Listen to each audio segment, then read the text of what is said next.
All right, tonight, guys, well, we are part one of plow installation.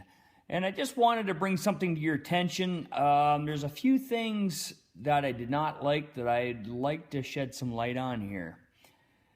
When I bought the harnesses from Snoway, they showed up with this stuff. Scotch locks and butt connectors. Scotch locks and butt connectors belong right there in that pail. Garbage. Guys, what I did is I did actually put on a Scotch lock on a ground here just to show you what they look like. Now, with a ground, you're not really going to have too much of a problem, but you could. It's a 50-50 shot. I'm going to take that back off, and the only proper way to do this, guys, is the good old solder and shrink tube. Do not use butt connectors. Do not use the Scotch locks. Solder and shrink tube it. That way you're not going to have a problem. Moisture can't get into that. Salt can't get into that. And the last thing you want is to be sitting in a parking lot when your contracts are running and you got no lights because you use the cheap way out, is which I call the backyard mechanic, Scotch locks and butt connectors. That is, I don't use them for nothing. Even in the marine industry, I do not use. I've always soldered. When I was in school, that's the way they taught us. You use butt connectors, Scotch locks for absolutely nothing. Good old solder, good old shrink tube, saber torch, put it together, shrink tube it. You're guaranteed connection, you're guaranteed not to fail. And we can't afford downtime, guys. We need to get out there. We need to get the job done because we don't want to see anybody hurt in the parking lot. But I got my harness, or my sub-mount brackets. Now, this kind of surprised me a little bit from Snoway. It is what it is, but we need some people up here that actually know the product a little better than what some of the guys. I'm not going to mention where I got some of this stuff, but they're good guys, but they need to maybe school themselves a little bit more on this product. That bracket kit, those brackets, there's two of those, and then there's this one. This is my old one. Thank God the guy that I sold my old truck to agreed to come up here today, and I took this sub mount off. That's what they call the receiver that plugs into the plow to hold it on. These are the brackets that go up underneath the truck and bolt directly to that. I could have fabricated stuff up for it to fit this truck, but my issue is, and my A mechanic sort of brought it to my attention, that you should really fabricate nothing, especially when it comes to a plow. And the reason for that is the crumple zones in the truck.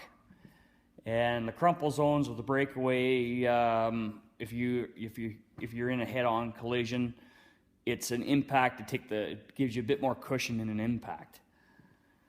And the last thing we want is to be twisting up the frame the first time we hit a curb or something like that. So that's why I went that way, because if anything goes wrong,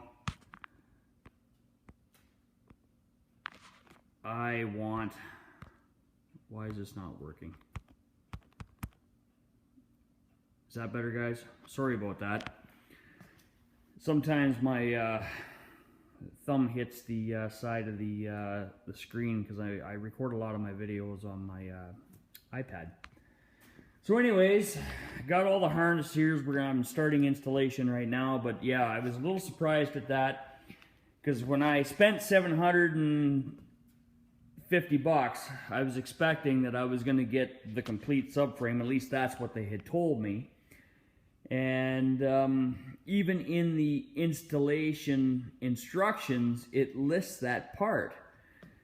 And then when I get this box, unpack it, and realize that that piece isn't there, I'm going, well, now what? So I called them back. They didn't know. So they ended up calling them to find out exactly what the hell was going on, and then told me I had to spend an additional $800 to buy this piece. And what did I say to that? Not a fucking chance. So anyways, what I did is I called the guy that bought my old truck, told him the situation. He said, not a problem. Drove all the way down here from Kitchener-Waterloo. So Brent, thank you very much. I appreciate that. Because they said it was going to be, well, number one, they said it was going to be almost a week and a half to 2 weeks before they could get that piece. And you know what? That's unacceptable. It's just totally unacceptable. So anyways, Brent drove down. I cranked that off of the impact. And now we are good for installation.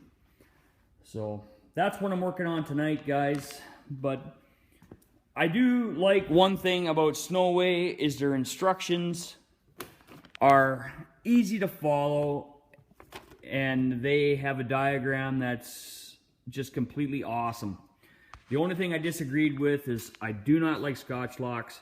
That is the only way to go. Solder, shrink tube, guaranteed connection. Butt connectors, you're not guaranteed shit. You're guaranteed problems. Corrosion, salt, moisture. Within a year, you'd be ripping it apart and doing it again. This way, you're not.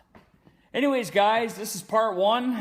I'll get this wiring harness installed hopefully tonight, and then part two will be rip the old bumper off and start installing this stuff. Anyways, guys, if you like this video, please comment, rate, and subscribe. And if you haven't checked out Snoway plows, check them out. I am super, super impressed with their new V-plow.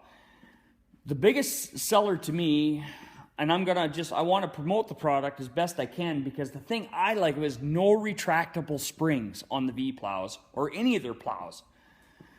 Everything is fully hydraulic, okay? The only springs we have is the trip springs on the plow, and the reason I like that is because the full plow does this. It tips, and I believe Boss does that. Heinecker, they have what they call a trip cutting edge. I don't like the idea of that at all. That's just something that's I just don't think it's a good design. But I do like Snoway's new V-plow, and I do like the straight with the box end. So check out Snoway plows. I think you'll be impressed. This is a 2002. This is called the Mega Blade. And I tell you one thing, this thing, it can plow. And when you're doing a parking lot, you hit that down pressure, and it delivers 250 pounds of force to the plow. You can scrape that snow right to bare pavement. That's how good these plows are. And the nice thing about the new V-plows, you know how on some of the Bosses and the other one you see retractable springs, that's what pulls the blade back. Hydraulics only work one way. On Snoway, on these Rams, you got a hydraulic line here, hydraulic line there. There's no retractable springs, it's all hydraulic force, which I like. They say on some of the Bosses that you're supposed to leave it in the V position all the time back, because it wears out these springs, stretches them out, and you don't want to know what those springs are worth. They're expensive. That's why I like the Snoway plows. And we just need to get a few guys up to date on some few parts up here that and these guys are getting good. They're just new, but Snoway really hasn't been up in Canada very, very much. But their product is like no other. If you're into industrial plowing, these are your plows. They are tough frickin' bird, I'll tell you that. And I plowed a lot of snow this year with that plow. Anyways, guys, thanks for watching. Please comment, rate, and subscribe, and we'll talk to you again. Cheers.